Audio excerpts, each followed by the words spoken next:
I thought you were calling me sunshine. Good morning, my sunshine. Look, my friend gave us this. Are these sunflowers? Oh no. Oh no. We have to water it. Good morning. Sunshiny day. I wanted to continue my meditation of yesterday. It was pertaining to tolerance and the concept of God gives me tolerance. I can't just force it on my own. What do you have no to little tolerance for?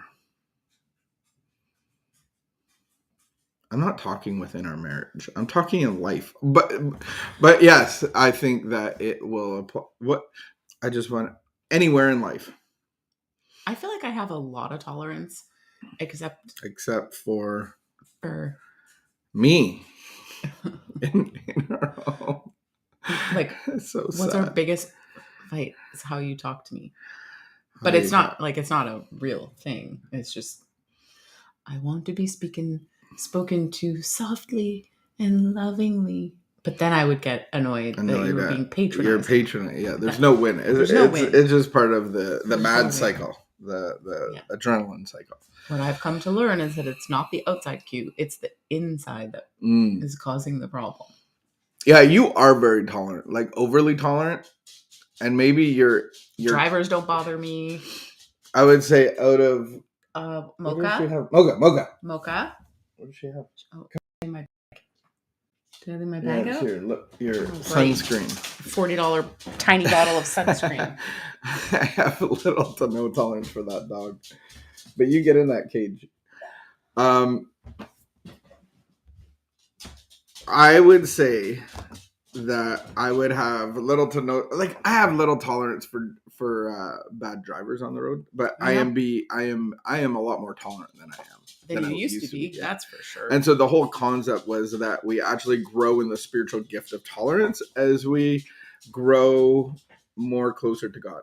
And so God actually expands our tolerance because tolerance is actually a capacity. And it's a fine line of getting like being tolerant because some people could be tolerant, but they're actually a punching bag. So that doesn't mean you're tolerant. That just means you're a pushover. Yeah. But are you also collecting? Tolerance isn't putting up with things, but collecting them to get mad about later. No, I don't think that. I think that's ear tolerance, intolerance, detolerance. But like lots of people will put up with a lot of stuff and then blow up later. I think like tolerance is like a sieve. What do you call that? Like a strainer. Yeah. A strainer with your fruit in it, and you're washing your fruit. Like it's supposed to go away. And I think if there's too much water, then it just overflows, and then I become intolerant. But I think God has the ability to expand our strainer. If it's getting too full and overflowing, maybe you need to poke some holes in the bowl. Maybe the lead. Yeah. Let the water run out. That was our meditation yesterday. It was really quite fascinating. What's happening? Love and tolerance is our code. That's what they say. So in the book. So we say. Of the big. So we say. June 2nd. Oh, Karen says that she is intolerant over mocha. No, she's not. I don't think she's actually. No, she said she was saying. She's commenting on. She mocha. Actually has a lot of tolerance for mocha. More tolerance than some people. And more tolerance in than mocha's me. life. Yeah. This is a $40 tiny bottle of sunscreen. Why are you buying $40? I have to. My skin's so sensitive. Anyway, in the program, we hear many warnings against harboring resentment. It is a rare person who does not yield to resentment when he feels wronged by someone, or we resent our fate, our bad luck, our lot in life. No amount of self-discipline can heal us of resentment. Sometimes it seems the more we struggle against it, the more it sneaks up on us, surging like a dark sickness into the mind, plugging our emotions into turmoil. We know it's destructive. We may earnestly want to free ourselves from it. What can we do? First, we think of our own personal good. Does it hurt the person we are resenting, or does it hurt us? Then we reflect that this damaging emotion comes from not understanding its cause. Let's dissect it and find out what inside us made us react the way we did. Today's reminder: I have no room for resentment in my new way of life. I will not fight it with grim determination, but will reason it out of existence by calmly uncovering its cause. A program member wrote, "The best antidote for resentment is the continual practice of gratitude." Nothing on earth consumes a man more completely than the passion of resentment. Friedrich Nietzsche. Mr. Nietzsche. I'm reminded of, in the big book, it says resentment is the number one killer. We can't afford resentment. I can't afford resentment, but I dislike what the member said at the end. When you have resentment, boys and girls, just cover it up. Just cover it up with gratitude. Like, no, I don't think you cover it up. Like, I actually don't think you can cover that up. And just like I can't wish away my drinking problem, I can't wish away my resentment, or I can't wish away my fear. So a resentment is part of yourself. Your ego is harmed or threatened in a way. So I believe that every resentment is rooted in fear. And so if you have fear in your underneath your garden flower, putting more crap on top of it, I mean fertilizer, it's not going to make it go away. However, a daily practice of gratitude actually can Ain't make going to a hurt world nobody. of change. It can add, but that's more behavioral. So what we do, No, it's not. It's spiritual. It's spiritual. Gratitude is a spiritual practice. Okay. But it doesn't make the fear go away. It's not. It's not a standalone practice. No one's saying that. So I can't gratitude my problems away. That is what I'm saying, because they're within me, and it would be like just making a gratitude list. And so all the self-helpers out there, they write this gratitude list. And I'm not saying there's anything wrong with gratitude. Hear me. Mm-hmm. Oh, I hear you. When we go into the inventories, Mm-hmm.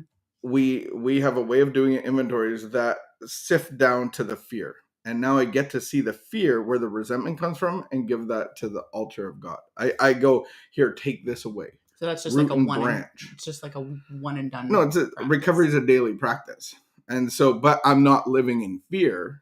And God is the master gardener, and he's ripping up the roots and branches, but I have to identify them through my resentment, is what I'm saying. I get gratitude, but when I'm replacing gratitude with the power of God, then that's self-help. And I'm just like, oh, I don't feel good, I better be grateful. And there's nothing wrong with being grateful. I think that is bringing sunshine into my heart and out of my mouth. But then it should just be like done. So if you've done that work, you should be like the most tolerant driver on the road. How come that's not?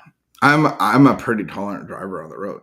Out of my 15 years of understanding my fears and where they come from, I'm not living in the resentment of drivers on the road. That's a tolerance thing. So my tolerance is growing as my fears are leaving. And I'm a slow learner. I think lots of us are. Yeah, I'm just on the journey. Lots of us are very slow learners. Yeah, I think the spiritual life is a daily thing. Mm-hmm. And so can we add gratitude? Can we add prayer? Can we add meditation? Those are all the spiritual things of life, and the conscious contact and communication with God. But I get in danger when I'm just I'm not challenging what you're saying. There are people out there that will put gratitude lists together, and they will put all the motivation that keeps them going, and all of the benefits of not drinking. And it's like, I put this program together and I speak positivity. I speak it into the universe, and it's going to come true. And it's like, that's just leaving God out of my spiritual life. Is that something in your eye? I have something in my eye. You want me to blow on it? It hurts really bad. Sorry. we got an eyelash in the eye. Somebody, you're gonna be okay. Look at your beautiful hair, by the way. Vicky got her hair trimmed, razzle dazzle. Yeah, I'm not. I don't disagree with you. You can't just practice positive thinking and gratitude and wish things away. I agree with that. Okay. But I do believe that gratitude is like the continual practice of gratitude. I really believe is a spiritual practice. I like that. It is. It can be a spiritual practice. If that's the life that we're trying to lead, right? Then I think it's a really good start, right? So if we're struggling to start this journey of recovery, right? And I mean, you got to remember we're reading from like an Al-Anon perspective here too. So if I've become dissatisfied with everything in my life and I just keep swirling through this like dissatisfaction and holding on to the recovery, but you're right. I don't think that isn't the solution. So I do believe that we need a more intentional practice of rooting out our resentment and figuring out what's the fear behind it. Because there's a lot of fear that we're driven by in life. Yeah. Yeah, if somebody's waking up miserable every morning and trying to force gratitude, I think that's great. Like, I think that it's great to be intentional, but we have to be just as intentional of like, why do I feel like a steaming bag of horse crap inside throughout the day all the time? And it's like, I have this fear. I have this stuff inside of me that is causing resentment, and I'm intolerant. I'm irritable, restless, discontent. I'm not connected to God like I want to be. And so then I go into the inventory to see where this is all coming from. And then I give it to God. And I do that on a daily basis. This isn't a one and done thing. All right. Steaming bag of crap. Thank you, Karen, for is gratitude the opposite of self-pity? Can I ask God to help me be grateful? Yeah. Combating self-pity. Yeah. Self-pity is, I think, a result of fear, a result of resentment. And so, yeah, I get that in our relationship all the time. You don't do what I want you to do. You don't do what you're saying you're going to do. And then I feel sorry for myself. And yeah, a horrible cycle, super unhealthy. But the beautiful thing is we get to wake up sober today and work on it all day long. Woohoo! See you at the Booch Pit. Keep the peace, be of good behavior, and come and visit me at the Booch Pit. I'll make you a coffee.